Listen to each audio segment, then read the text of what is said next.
this being the second in the classic old school Final Fantasy games, which go through, I consider 1 through 5 or maybe 1 through 6. The first 5 are the ones that were all directed by Sakaguchi Hironobu, the creator of the series. And a lot of people I've read consider the even-numbered games to be the story-based games and the odd-numbered games to be the system-based games. So I was kind of expecting a lot more from Final Fantasy II's story, and I've heard that quite a bit. That it's a huge improvement over Final Fantasy's story, that the characters are defined and have backstories and have motivations and things like that, and that you have all these different non-player characters you get to know. Your fourth slot is usually a rotating guest party member character anyway, so you have all these different characters. It's sort of like a predecessor to Final Fantasy IV, having all those different characters. This game has 9 playable characters, which is pretty impressive. But overall, I found its game mechanics a lot more engrossing than its story. And again, it was just like the battle mechanics. The game story was a lot more ambitious than the first Final Fantasies. But this is a point that I'm planning to make in Dragon Ball Dissection at some point. I've been waiting for the right moment to get to that. Is that a simple story can still be very effective if you're trying to tell a more complex story and you can't pull off the elements needed to, then it's still going to come off as worse than a simple story told effectively. And that was the problem I have with Final Fantasy II's story, is that it didn't tell its story as more complex-ish as it was. It didn't tell its story as well as the first Final Fantasies did. And that's mostly because I'm not sure if this was because of the space restrictions in the game itself, or because of the fact that Japanese is a much more economical language than English, and therefore, especially in early games, it was much more difficult to translate things into English in the space requirements allotted. That made it seem like it, but everything felt really sort of random. Final Fantasy was simple, but it gave you enough clear motivation that you knew what was happening, and you knew how each event progressed you in that overall goal. It gave you the goal from the very beginning. You have 4 orbs of the elements you need to restore light to them. And since it was very much a traveling game, anywhere you went got you closer to one of the shrines that would relight the orb. So even though there was parts sort of towards the beginning of the game that felt kind of like fetch quests, where you had to go to this town and get this item to revive this person, to get this item to go to this thing, and it still ended up opening a new section of the world, and when you opened the new section of the world, you knew that you were getting closer to something else. Final Fantasy II takes the story in a different direction in terms of it's very much more mission-based. You join up with the rebellion, and you always have a sort of hub that you start all your missions from, the rebel base, where you go into the base and you talk to Princess Hilda and you get your mission. And then you go and accomplish that mission, then you come back and get your next mission. I thought that was pretty cool at first, but I assumed that it was sort of a way to get you into the story, that eventually there would be a mission that opened up into something bigger, and then the story would start to unfold from there, but that never really happened. It was really all just random missions. And again, I'm not sure if this is because of the restrictions in the programming and how much text was allowed there, but nothing seemed to connect to anything else. So I never really had any sense of what I was accomplishing in an overall sense.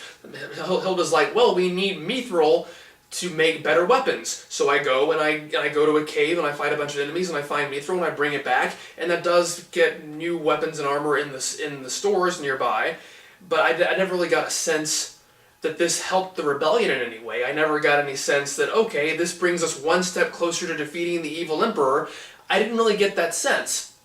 I was just like, okay, you did that. Here's the next thing you need to do. And so I go and do this thing, and like they build this giant warship, and I have to go rescue the princess who gets kidnapped, and I destroy the warship and things like that.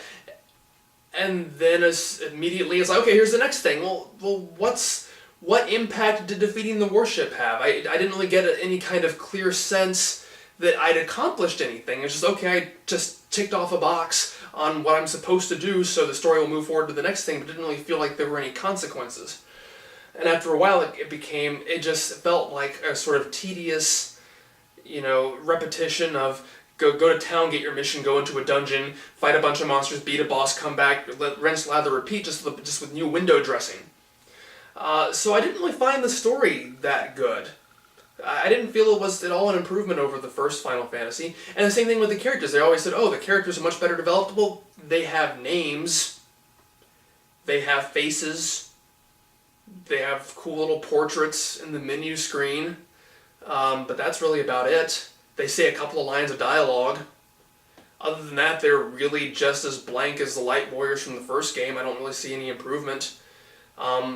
Leonhardt has that sort of morally conflicted thing going on, but not really. He's absent for most of the game. It's pretty easy to figure out that he's actually the Dark Knight in disguise. The game's not really clear as to whether or not he was under mind control or if he just decided to team up with the Empire and then redeemed himself. I would like to think it's the latter because it makes it more interesting. But again, I'm not sure if that's the translation. Not being able to get that, convey that idea. I played a fan translation. Or something else. This in terms of battle mechanics, this game also introduces a front and back row. In the first game, they had party formations, wherein you had a member at the top of your party, and in the second position, third position, and fourth position, and how they were arranged according to that would determine how many hits they'd get. Like your person in the top slot, in the front position, as it were, would receive roughly 50% of the attacks targeted towards them. Second person, 25%, and then third and fourth would share 12.5% each. But this introduces the much more common Final Fantasy front row and back row tradition, where you put your stronger physical attackers in the front row and your weaker magic or range projectile users in the back row. But it's a bit more extreme in this game than it would be in later games, because in later games I'm more familiar with. If you're in the back row, your attacks do less damage to enemies because you're farther away. In this game, though, it goes all the way with that. If you're in the back row, you can't attack anybody physically unless you're using a bow or magic. It also works the other way around, is that the enemies can't attack anybody in the back row unless everybody in the front row has been taken out. So that's nice, but in a game where you depend on being hit by enemies to improve your statistics, the back row felt pretty useless to me, actually, so I almost never used it until the very end of the game. I kept everybody in the front row because it just seemed counterproductive to shove them in the back row and let their attributes kind of stagnate. It didn't seem like a very good use of that. And also, it was really frustrating, and the first game kind of did this too. In the first game, if you were hit by any kind of status effect or knocked out, that character would be moved to the bottom of the formation, which made sense. But when you go into the menu screen, it would show the order that they were in, so you realize, oh, okay, that person's over there, I need to go and fix that. Because order and row formations aren't in the main menu in these early games. You have to if you press start to go into the main menu, you press select to go to your party formation. So you have to change it in a different screen. Final Fantasy II, since your characters are always in the same order, just in different rows, you can't tell what row they're in on the menu at all. You can't tell. And so there were so many times where I'd get a party member knocked out. I'd go in the menu, I'd revive them, I'd heal them back up, and I would totally forget, not even realize that meant they were in the back row now. And so I entered a battle and realized that my melee fighter was now totally useless because he was in the back row and couldn't hit anybody. I've almost gotten killed several times that way, because you can't tell, you don't know, unless you're actively thinking about it, you have no idea that it's because it does it automatically, and it's really annoying. I hate that it puts you in the back row after you die in this game. It is just, so frustrating. So thankfully in future games, I might start with the third one, hopefully, very least in the fourth one. Party formation is in the main menu, and you can tell in every game at any point what the formation is. That was really frustrating. Again, I emulated this. That means, as you've noticed by now, there'll be a lot more screen caps in this than I have on previous Final Fantasy memories, and that's kind of nice. I did not use any save states though. I wanted, if I played this game before, I might have been tempted to do that, but I really wanted to be able to say I beat this game just like any 10-year-old in 1988 in Japan on the Famicom would have been able to, and they didn't have save states then. It's really frustrating though, because Final Fantasy IV is the first Final Fantasy game to have save points. The Final Fantasy II does make some progress in terms of being able to save your game as opposed to the first one. In the first one, as I said, you can only save your game if you rested up at an inn or you used a tent-related item on the world map. This game does away with both of those things, and this gives you a save option on the menu screen that can be used at any time on the world map. But there are still no save points inside of dungeons. Once you go into a dungeon, you have to complete it all the way through in one go. If you get killed at any point, you have to start all the way over again. And that's really annoying. And really difficult, especially at the end. If anybody's watching this who follows MistareFusion on Facebook, and if you don't, you should, you'll know that I had some really, really big frustrations with this last night when I was trying to beat the game. In the first game, the Temple of Fiends was difficult as a final dungeon, but in this game, I've heard that 3 does the same thing as well. You actually have multiple dungeons to get through with no chance of breaks in between. Like at the end of the game, the Emperor becomes an evil undead monster type of thing and rises from hell itself, and his regular castle is destroyed. Out comes a devil castle called Pandemonium, which can't be accessed through any normal means. You have to find a dungeon called the Jade Passage to go through, and the Jade Passage, once you get to the end of it, teleports you up to Pandemonium. There is no world map in between these two dungeons, so if you die in Pandemonium, you gotta go all the way back through the Jade Passage all over again, and through Pandemonium. And that was not fun. Let me tell you what happened to me. I got through the Jade Passage, made it all the way through. It takes about half an hour to get through that, if you're lucky. You get to Pandemonium, it warps you there. I went through several floors of that. And then, actually I think it was more, I think I was at least halfway through Pandemonium. I've been playing for about an hour at least, when I got into a random encounter with an enemy that the fan translation at least calls a Krull, like a gray kind of cat thing. There were 6 of them, and they ambushed me. Krulls have a magic attack that can stun every member of your party instantly.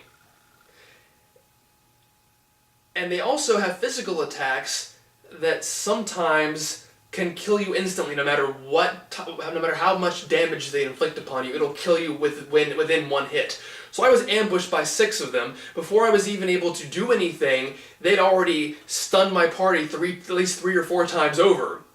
And so I couldn't do anything at all. I just sat there and had to watch them kill me off one by one. And I had to start all over again. That was cheap, and it really pissed me off.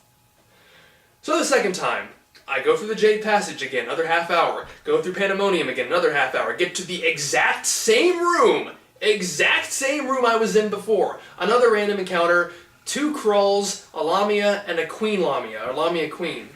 Lamias, they cast Confuse on you. But I met a lot of them before, and I thought it was I thought the Krulls were the bigger threat, and they probably were. But still, it just so happened that on that first turn, one of the Lamias confused Maria, and she very quickly killed almost everybody else in my party. I managed to get rid of the Krulls, and one of the Lamias, all was left was a Lamia Queen, and while my party was busy getting the crap beaten out of it by themselves, the Lamia Queen was casting Blink 16 on itself. Blink 16 is a spell that increases your physical evasion to the point, she cast it several times just to rub it in my face, I guess, to the point that it was impossible to hit her with physical attacks. When all the confusion was said and done, Guy was the only member of my party still alive, and all he does is physical attacks. He doesn't know any magic at all.